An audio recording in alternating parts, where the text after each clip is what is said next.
Hello friends, नमस्कार। Happy new year to all of you.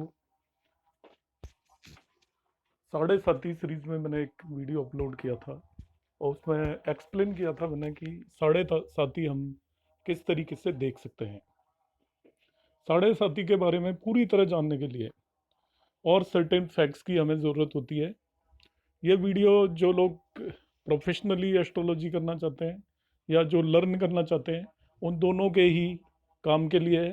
जो शौक रखते हैं वैसे ही कभी कभार एस्ट्रोलॉजी देखने का, वो भी इसे ध्यान से देखें तो बहुत ही यूज़फुल होने वाला है। दूसरी चीज़, यदि किसी को एस्ट्रोलॉजी से रिलेटेड कोई भी सलाह लेनी हो तो मेरे लिए आप कमेंट कर सकते हैं और मेरे व्हाट्सएप नंबर पे भी आप मैसेज भेज सकते हैं। आपको बिल्कुल सटीक और मुफ्त सलाह बहुत जल्द मिल जाएगी। इसलिए ये एक सेवा का कार्य है मेरे लिए। तो आप लोग बेझिझक कोई भी आपकी क्वेरीज हैं उन्हें आप रेज कर सकते हैं और मैं आपको जितना जल्दी हो पाएगा सुटेबल सजेशंस आपको दूंगा। तो हम आगे बढ़ते हैं विद दिस वीडियो। साढ़े साथी को जानने के लिए दोस्तों, और साढ़े साथी का लेना देना ट्रांजिट से है, गोचर से। जब शनि गोचर में चंद्रमा से एक घर पहले और चंद्रमा जिस घर में है उसमें और चंद्रमा से अगले घर में आपके होरोस्कोप के अंदर आता है तो उस पीरियड को हम साढ़े साथी कहते हैं। तो एक घर में शनि 2.5 साल रहता है तो 3 घरों में वो 7.5 साल रहेगा, इसलिए इसको साढ़े साथी कहते हैं। मैंने पिछले वीडियो में बताया है कि साढ़े साथी से डरने की किसी को कोई भी ज़रूरत नहीं है। साढ़े साथी का पीरियड बहुत लोगों के लिए बहुत ज़्यादा अच्छा होता है और बहुत खराब पूरा पीरियड कभी किसी के लिए नहीं होता, क्योंकि केवल शनि के गोचर से ही आपका सब कुछ बदलने वाला नहीं है। आपके होरोस्कोप के अंदर बाकी प्लैनेट्स की पोजीशन पे भी ये डिपेंड करता है। इसे जनरली लोग शनि के गोचर के बेस पर मिसगाइड करते हैं। आपको बिल्कुल डरने की जरूरत नहीं है। यदि आपसे कोई एस्ट्रोलॉजर कहे कि आपके साढ़े साथी चल रही है या आपको पता लगे तो आप भी कॉन्फिडेंट हो सकता है आपका भाग्य बदलने वाली हो। तो पिछली सीरीज में मैंने बताया था कि किन लोगों के लिए साढ़े साथी ज़्यादा अच्छी रह सकती है। अब मैं बता रहा हूँ इसका दूसरा एस्पेक्ट। तो दोस्तों क्या है, देर आर टोटल 27 नक्षत्र कॉन्स्टलेशन जिन्हें हम बोलते हैं। ये एक इंपॉर्टेंट टॉपिक है, थोड़ा ध्यान से आप समझेंगे तो आपको बिल्कुल समझ में आ जाएगा। 27 नक्षत्र हैं, उनकी लिस्ट मैंने यहाँ पे दी हुई है और इनके आगे एक नंबर डाला हुआ है, जैसे नंबर 1 लिखा हुआ है, आप देख सकते हो इसमें। अश्विन नक्षत्र, भरनी, आप देखोगे, देखिए लाइक ये नंबर 1 पे अश्विन लिखा हुआ है, नंबर 2 पे भरनी है, नंबर 3 पे कृतिका है, रोनी है। इस तरीके से देयर आर टोटल 27 नक्षत्र। तो आपको कोई जो एस्ट्रोलॉजी सीखना चाहते हैं उन्हें तो लर्न करने पड़ेंगे, मगर जो एस्ट्रोलॉजी शौकिया यूज कर रहे हैं उन्हें लर्न करने की जरूरत नहीं है।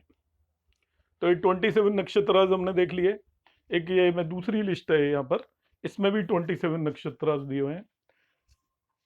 यहाँ पे क्या होता है, हर एक नक्षत्र का एक लॉर्ड होता है। आपको 9 प्लैनेट्स पता है टोटल। उन 9 प्लैनेट्स में हर एक नक्षत्र का एक लॉर्ड होता है। जैसे आप ये इस पर्टिकुलर सीरीज के अंदर देखेंगे तो देखने पे आपको साफ दिखाई दे रहा है, यहाँ पे केतु लिखा हुआ है। जो नक्षत्र अश्विन, मघा और मूला, ये लिस्ट में 1, 10 और 19 सीरियल पे आते हैं। इन तीनों का लॉर्ड केतु है। इसी तरीके से आपका सीरियल नंबर 2, 11 एंड 20 पर जो आ रहे हैं उनका लॉर्ड वीनस है। तो हमें सभी नक्षत्रों के लॉर्ड के बारे में थोड़ी जानकारी होनी चाहिए। ये दूसरा एस्पेक्ट है इसका। तो पहली चीज हमें पता होना चाहिए कौन से 27 नक्षत्र हैं। दूसरी चीज, 3 नक्षत्र का एक लॉर्ड होता है, तो टोटल 9 प्लैनेट्स है, तो वो सभी 27 नक्षत्र के लॉर्ड हैं जो कि इस लिस्ट में आपके बनाए हुए हैं। आप इसका स्क्रीनशॉट ले सकते हो, तो आपको अलग से कुछ करने की जरूरत नहीं है, आपको पता चल जाएगा किस नक्षत्र का कौन सा लॉर्ड है। तो वैसे मेरी आज की इस वीडियो का टॉपिक ये है भी नहीं, जो टॉपिक है मैं उस पर लौट के आता हूँ। तो आपको 27 नक्षत्र पता होने चाहिए कि देयर आर 27 नक्षत्र और उनका हर एक का लॉर्ड है। साढ़े साथी में या किसी भी ट्रांजिट को देखने में जो सबसे इंपॉर्टेंट पॉइंट है, जिसके बेस पे आपके एस्ट्रोलॉजर्स टीवी पर बैठ के आपको बताते हैं कि आपका साल ऐसा जाएगा, महीना ऐसा जाएगा, ये दिन ऐसे जाएंगे, इन राशि वालों का भाग्य बदलने वाला है, वो सारी चीज इसी ट्रांजिट पे बेस्ड है। तो वो आप अभी सीखने वाले हैं उसको। विद इन 15 मिनट्स आपको पता चल जाएगा वो किस बेस पे आपका प्रेडिक्शन देते हैं, और आप अपने बारे में प्रेडिक्ट कर सकते हो, क्योंकि वो जनरल प्रेडिक्शन होता है, उसका आपसे कोई लेना देना नहीं है, वो कोई रेलिवेंट नहीं है आपके लिए। उसे आप बिल्कुल मत देखिए, अभी जो मैं बता रहा हूँ उसे आप सीखिए, उसके बेस पे आप अपने बारे में जान पाएंगे। तो दोस्तों ये 27 नक्षत्र हैं जिसे वैदिक एस्ट्रोलॉजी में तारा बोलते हैं। तारा, स्टार जिसे बोलते हैं, वैदिक एस्ट्रोलॉजी में तारा बोलते हैं। अब जो ये तारा है ये आपके क्लासिफाइड है, 9 टाइप के तारा के बेस पे क्लासिफाइड है। इनमें एक तारा है जिसका नाम होता है जन्म तारा। जन्म तारा, जन्म तारा होता है जब आप बॉर्न होते हो, या कोई भी नेटिव बॉर्न होता है जिसके बारे में आप बात कर रहे हो, वो जब उसके बर्थ के टाइम पे मून जिस भी नक्षत्र में चल रहा हो, चंद्रमा जिस भी नक्षत्र में हो, लगातार पोजीशन बदलती रहती है चंद्रमा की। ये सारे 27 नक्षत्रों में एक एक दिन रहता है करीब करीब। एक दिन एक नक्षत्र में आएगा, अगले दिन दूसरे नक्षत्र में आएगा, तीसरे दिन तीसरे नक्षत्र में आएगा। तो चंद्रमा का नक्षत्र कंटिन्यू बदलता रहता है। एक महीना जो चंद्रमा का मंथ 27 डेज का होता है, उसमें एक नक्षत्र में चंद्रमा एक दिन रहता है। सिंपल चीज है। तो 27 नक्षत्र हैं तो वो बदलता रहेगा। तो अलग अलग दिन जो लोग बॉर्न होंगे उनका मून अलग अलग नक्षत्र में होगा। तो आपका चंद्रमा जन्म के टाइम किस नक्षत्र में है वो हमें नोट करना है। आप कहोगे हमें कैसे पता चलेगा? नॉर्मल सी बात है, चंद्रमा का नक्षत्र आपको कैसे पता चलेगा? तो हम हमारे पास हमारा चार्ट तो होना ही चाहिए। मतलब जिसे कुंडली बोलते हैं वो हमारी होनी चाहिए। वो आप किसी भी एस्ट्रोलॉजर से ले सकते हो, किसी पंडित जी से ले सकते हो, आप मुझे भेज सकते हो, मैं भी आपको आपकी कुंडली भेज दूंगा व्हाट्सएप पे। तो आपको कुंडली पता चल गया, उसमें आपको ये भी पता चल जाएगा। और हर एक को जो एस्ट्रोलॉजी में इंटरेस्ट रखता है उसको अपना जन्म तारा जरूर पता होना चाहिए, क्योंकि सारा एस्ट्रोलॉजी गेम ही जन्म तारे का है। बहुत इंपॉर्टेंट है। ट्रांजिट में जन्म तारे के बगैर किसी भी चीज का कोई मतलब नहीं है। जो गोचर होता है प्लैनेट्स का, उस पर बहुत कुछ डिपेंड करता है, और गोचर का सारा जो भी है रिजल्ट वो आता है ट्रांजिट से, जन्म तारा से।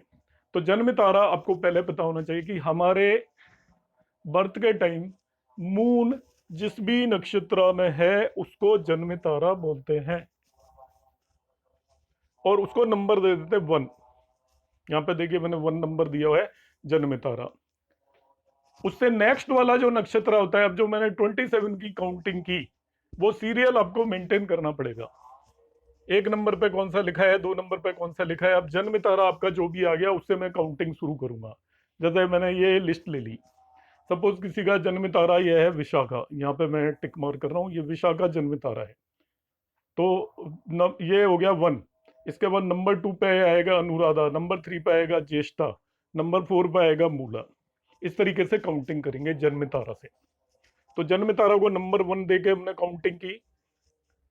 इसके नेक्स्ट जो तारा होता है उसका नाम होता है संपत। वो आपको कोई लर्निंग की बहुत ज्यादा रिक्वायर्ड नहीं है। जो एस्ट्रोलॉजी सीखना चाहते हैं उन्हें लर्न करना पड़ेगा, जो शौकिया हैं उन्हें लर्न करने की जरूरत नहीं है, केवल ये ध्यान रखेंगे। 3rd को बोलते हैं विपत, 4 को बोलते हैं शेम, 5 प्रत्यारी, 6 साधक, 7 is Wardha, 8 Mitra and 9 is अतिमित्रा। ये तारे हैं आपके। जो नंबर 1 पे आएगा, नंबर 1 का मतलब जो चंद्रमा आपका जिस नक्षत्र में है उसको बोलेंगे हम जन्म तारा। उससे अगले वाला संपत होगा next, and so on we keep on counting. अब इनमें जो जो भी तारे मैंने यहाँ पे क्लासीफाई किए इनकी नेचर है। जो जन्म तारा है वो आपके लिए न्यूट्रल होता है। इसके बाद संपत इज गुड, अल्टरनेटिवली देख लीजिए, संपत गुड है, विपत बैड, शेम इज गुड, प्रत्यारी इज बैड, साधक इज गुड, वध इज बैड, मित्रा तारा है तो इट इज गुड, एंड अति मित्रा इज बेस्ट। तो यहाँ पे इस तरीके से कौन सा तारा हमारे लिए क्या रहेगा वो हमें पता चलेगा कि जन्म तारा न्यूट्रल है, ना ये आपका अच्छा है ना आपके लिए बुरा है, मगर उससे नेक्स्ट वाला तारा गुड है। अब हमें पता करना है कि हमारा कोई सा भी तारा किसी भी दिन, आज के दिन आपको अपना जन्म तारा पता होना चाहिए, उसको अलग कर लीजिए। अब आज की डेट में आपको पता करना है कि आपका चंद्रमा जिस नक्षत्र में चल रहा है वो आपके लिए नक्षत्र अच्छा है या बुरा है आज की डेट में। ध्यान से समझिए इस बात को, ये मेन चीज पे आ गया हूं मैं अब आपकी पे। आपको यदि करना है कि मुझे कार खरीदनी है, मकान खरीदना है, या कोई शेयर खरीद लेता हूँ, कहीं इन्वेस्टमेंट करना है, कोई शुभ काम करने जाना है, करूं या ना करूं, ये एक बहुत बड़ा डाउट रहता है। अब उस चीज पे मैं आ गया हूं। तो आप देखिए, आप कहीं भी देख सकते हो, किसी भी कैलेंडर में, पंचांग में, या नेट पे गूगल पे डाल दीजिए कि आज चंद्रमा किस नक्षत्र में है। आपका जन्म तारा आपको सबका अलग अलग होता है, वो फिक्स है, सबका अलग है, मेरा अलग है, आपका अलग है, मगर चंद्रमा आज किस डेट में है वो सभी के लिए सेम होगा। तो फ्रेंड्स आपको क्या करना है, यहाँ पे मैं बता देता हूँ। देखिए ये मैंने नक्षत्रों की लिस्ट डाली हुई है। सपोज किसी पर्सन का, सपोज मैं एग्जांपल के लिए ले रहा हूँ, जन्म तारा अश्विन है, सपोज जन्म तारा अश्विन है, और आपने आज की डेट का पता करना है, तो आज आप गए पंचांग में, गूगल पर डाला कि आज चंद्रमा किस नक्षत्र में है। सपोज वहां पे आया ये पुष्य 8 नंबर पे जो नक्षत्र है इसमें आया, तो हम क्या करेंगे, हमारे जन्म तारे से वहां तक काउंट करेंगे। तो हमारा जन्म तारा कौन सा बताया था मैंने, अश्विन, और आज चंद्रमा किस में है, पुष्य में। हमारा जन्म तारा पहले से ही फिक्स है, सबको अपना जन्म तारा पता होना चाहिए एस्ट्रोलॉजी में, यदि आपका इंटरेस्ट है तो मैं अश्विन से पुष्य तक, ये पुष्य क्या है जहां पे आज की डेट में चंद्रमा है। चंद्रमा की पोजीशन लगातार बदलती जाएगी, कल चंद्रमा इस अगले वाले नक्षत्र में चला जाएगा, नेक्स्ट डे और अगले वाले नक्षत्र में चला जाएगा, इसलिए चंद्रमा की पोजीशन बदलती जाएगी। सपोज आज आप पुष्य में है, तो मैं काउंट करूंगा यहाँ से अश्विन से 1, इसको भी, अश्विन को भी काउंट करना है और पुष्य को भी काउंट करना है, इन दोनों को काउंट करना है, यानी बीच बीच के काउंट कर लो। तो देखिए 8 आएगा, 8। तो अब मैं क्या देखूंगा, जो मैंने यह लिस्ट बनाई है, 8 देखिए कहाँ लिखा हुआ है, 8 होगा मित्र तारा, ये है गुड हमारे लिए। मतलब आज का दिन जो नक्षत्र है वो हमारे लिए शुभ है। तो नक्षत्र के बेस पे यदि हम कोई काम करना चाहेंगे तो वो हमारे लिए अच्छा रहेगा। वर्क स्पेसिफिक नक्षत्र भी होते हैं, पर आपके लिए नक्षत्र शुभ है, अभी मैं इस टॉपिक पे बात कर रहा हूं। अब मैं एक दूसरा एग्जांपल लेता हूं इसी को समझाने के लिए, कि सपोज आपका नक्षत्र तो मैंने अश्विन फिक्स कर दिया, और सपोज चंद्रमा, चंद्रमा जिस दिन आप देख रहे हो उस दिन हस्त नक्षत्र में है, ये हस्त हो गया। तब आप काउंटिंग करोगे यहाँ पे 1 2 3, तो ये आप नेचुरली देखिए 13 पे पहुंच गए। तो अब आपके जन्म नक्षत्र और हस्तक की काउंटिंग 13 है, यहां तक तो मैंने केवल 9 ही लिए हुए हैं बस। तो अब हम क्या करेंगे, तो मैंने इस केस में आपको निकालने का एक बिल्कुल सिंपल तरीका यहाँ पे दिया हुआ है, आपको ज्यादा सोचने की जरूरत नहीं है, केवल 2 चीजें पता कर लीजिए। आपका जन्म नक्षत्र आपको हमेशा पता होना चाहिए, नोट कर लो उसको कहीं भी। आपको देखना है आपका कौन सा दिन ठीक है, नक्षत्र सही है या नहीं। आप कोई शुभ काम करना चाहते हैं, आपको सक्सेस मिलेगी या नहीं मिलेगी, कहीं इन्वेस्टमेंट करना चाहते हैं, कोई इंटरव्यू देना चाहते हैं, किसी एग्जाम में जाना चाहते हैं, और नक्षत्र देखना चाहते हैं, ट्रांजिट भी देखना पड़ेगा, वो बाद में बताऊंगा, पहले हम नक्षत्र देखते हैं। तो हमने देख लिया हमारा जन्म तारा है, उससे जिस दिन आप जा रहे हो उस दिन मून किस नक्षत्र में है काउंटिंग कर लीजिए। तो यहाँ पे क्या करना है, मैंने पॉइंट 1 लिखे हुए हैं, आपका तारा पता करना उस दिन। काउंट फ्रॉम जन्म नक्षत्र ऑफ द डे, काउंट कहां तक करना है, फ्रॉम जन्म नक्षत्र टू नक्षत्र ऑफ द डे। नक्षत्र ऑफ डे मीन चंद्रमा जिस नक्षत्र में, काउंट कर लिया, सपोज ए है, उसको आप 9 से डिवाइड कर देंगे। 9 से डिवाइड करने पे आप रिमाइंडर निकाल लीजिए। जैसे पिछले केस में जो मैं एग्जांपल दे रहा था, इसमें मैंने हस्त लिया था, तो जन्म नक्षत्र अश्विन लिया था, यहां से यहां तक काउंटिंग किया तो 13 आया, 13 को 9 से डिवाइड कर दीजिए। ये कह रहा है ये, काउंट फ्रॉम जन्म नक्षत्र टू नक्षत्र of day and divide by 9, remainder निकाल लीजिए, भाग शेष जिसे बोलते हैं। 4 आ गया, 13 को 9 से डिवाइड करूंगा तो 4 आएगा। यदि रिमाइंडर 3 5 7 आता है तो वो आपके लिए अच्छा नहीं है। रिमाइंडर 3 5 7 तो अच्छा नहीं है, खराब है आपके लिए वो नक्षत्र। बाकी कुछ भी आए वो नक्षत्र आपके लिए अच्छा होगा। ये सिंपल सा लॉजिक है। एग्जाम्पल बदल देता हूं, सपोज आपका मून या जन्म नक्षत्र पुष्य है, 8 नंबर का पुष्य नक्षत्र है, और मून जब आप जिस दिन कोई काम करना चाहते हो उस दिन मून सपोज मूल नक्षत्र में है, तो मैं कैसे करूंगा, पुष्य से काउंट करना शुरू करूंगा, 1 2, ये 12 आएगा एक्चुअली, आप काउंट कर लेना, पुष्य से मूल तक जाएंगे तो 12 आएगा।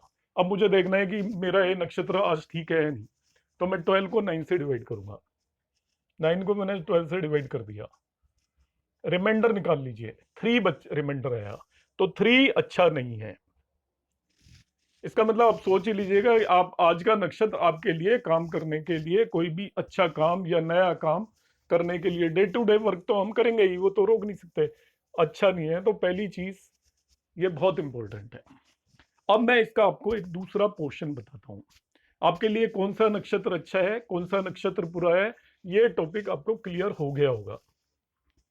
आपको यदि इसमें कोई डाउट है तो फिर से आप एक बार वीडियो देख लेना। अब मैं इसका एक दूसरा पार्ट बता रहा हूँ, वो बहुत ज्यादा इंपॉर्टेंट है, वो शनि की 7.5 में भी आएगा।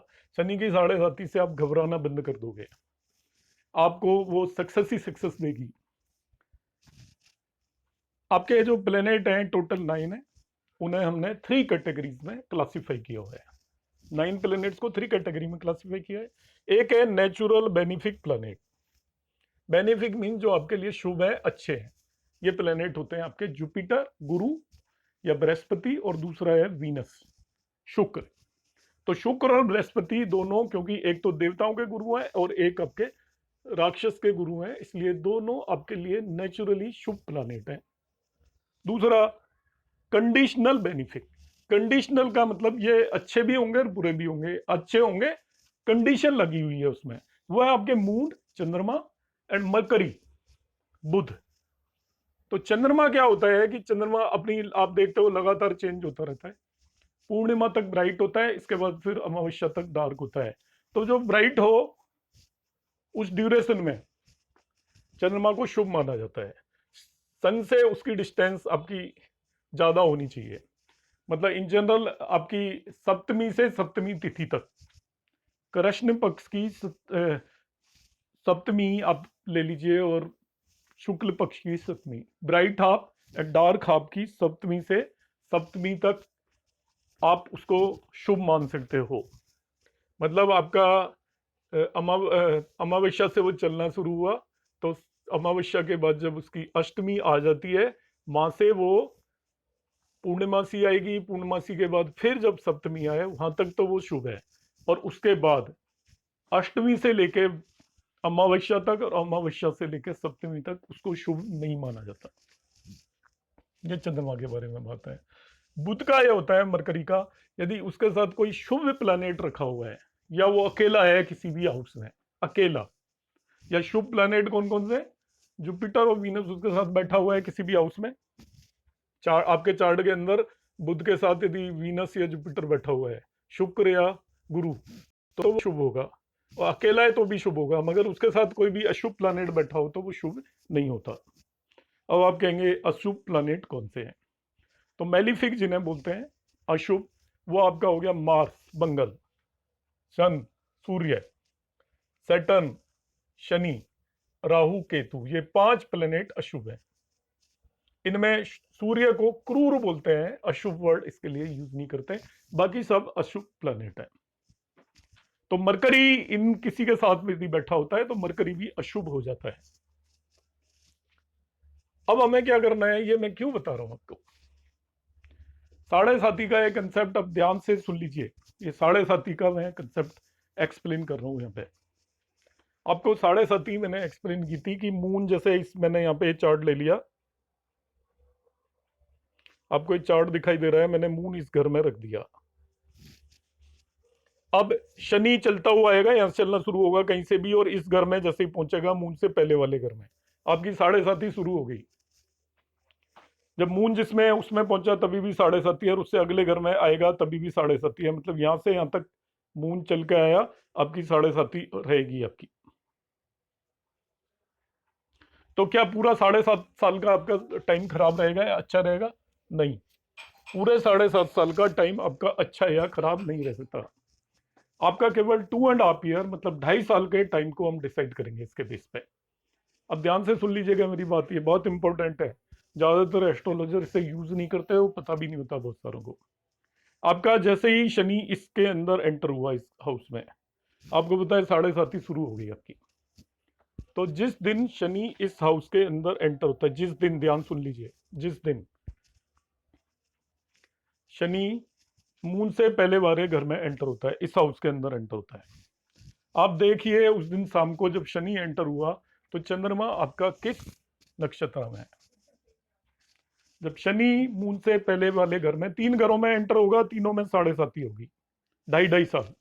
तो ये वाले 2.5 साल आपके कैसे जाने वाले हैं, पहले वाले 2.5 साल कैसे जाने वाले हैं वो अलग से देखेंगे, दूसरे वाले कैसे जाएंगे वो अलग से देखेंगे, तीसरे वाले कैसे जाएंगे वो अलग से देखेंगे। किसी भी व्यक्ति के और पूरे 7.5 साल ना अच्छे जाते ना बुरे जाते, कोई पीरियड अच्छा हो सकता है, कोई पीरियड खराब हो सकता है। तो जैसे ही शनि इस यहाँ पे 7.5 शुरू हुई, इसमें एंटर हुआ, उस दिन जैसे सपोज आज एंटर हुआ, तो आज शाम को आप मून का नक्षत्र देख लीजिए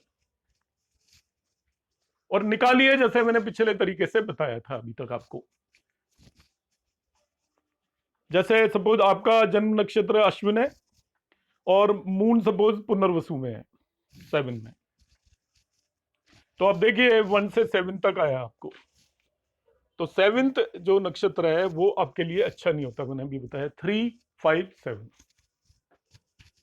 7 अच्छा नहीं है।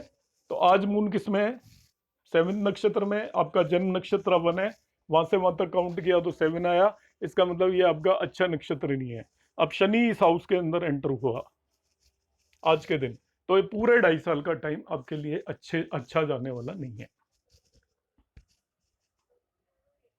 देखिए बहुत सिंपल सी चीज है और ये बहुत इंपॉर्टेंट है, जिसे आपको कोई नहीं बताएगा। अब ये मैंने पीरियड कह दिया आपके लिए अच्छा नहीं है। अब ये 2.5 साल यहाँ पे आपके लिए जो भी स्ट्रगल रही आपने पूरी की, अब शनि जाएगा जिस हाउस के अंदर मून है, 2.5 साल के बाद अगले घर में एंटर होगा।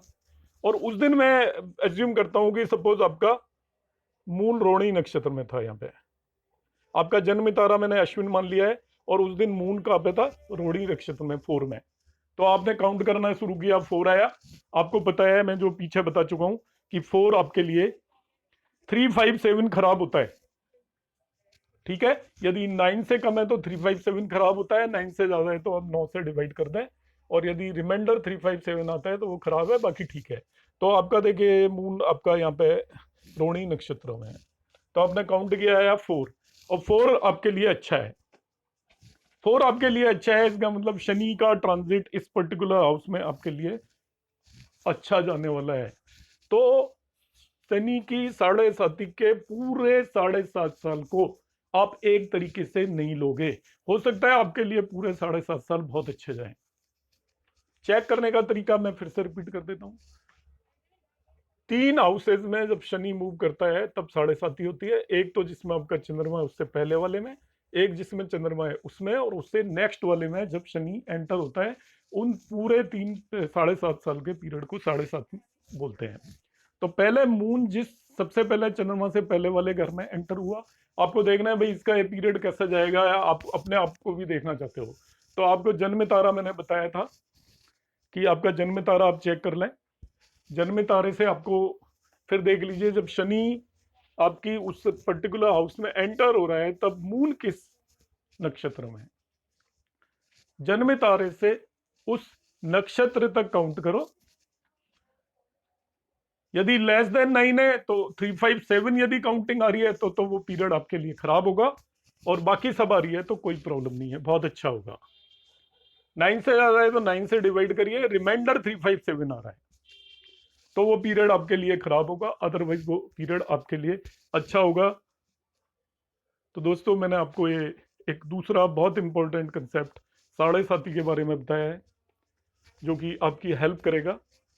आपके किसी भी फ्रेंड को, फैमिली मेंबर को, या किसी को भी किसी भी तरह की एस्ट्रोलॉजिकल एडवाइस, मुहूर्त वगैरह के बारे में जानकारी लेनी हो तो आप मेरे पास मेरे व्हाट्सएप नंबर पे मैसेज भेज सकते हैं, आपको मैं 100% हेल्प करूंगा, और without any cost, without any interest. ये केवल मेरा एक सेवा भाव समझिए। तो आई होप आपको ये वीडियो यूजफुल लगा होगा।